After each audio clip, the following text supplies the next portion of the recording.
Базарда бір ер адам жақындап, маған басқа ауылда қосалқы жұмыс істеуді ұсынды. Жалақы баспана тамақтандыру болады деп уәде берді. Алғашында бәрі жақсы болды.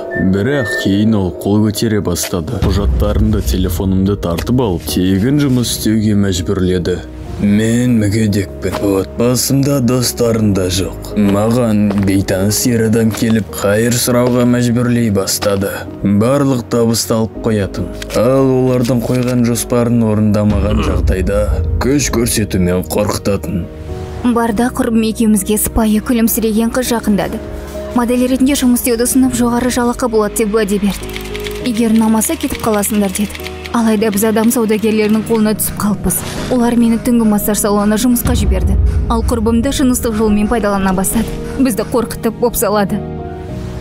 Әлеуметтік желілерде стримдердің жұмысы туралы хабарландырулар толып кетті. Жұмыс шарты тиімді болғандықтан хабарландыруға жауап бердім. Бұл стандартты стримдер емес болып шықты. Мен жеңгетайлардың тұзағына түсіп қалыппын. Мені қарызға батырып жібермей қойды.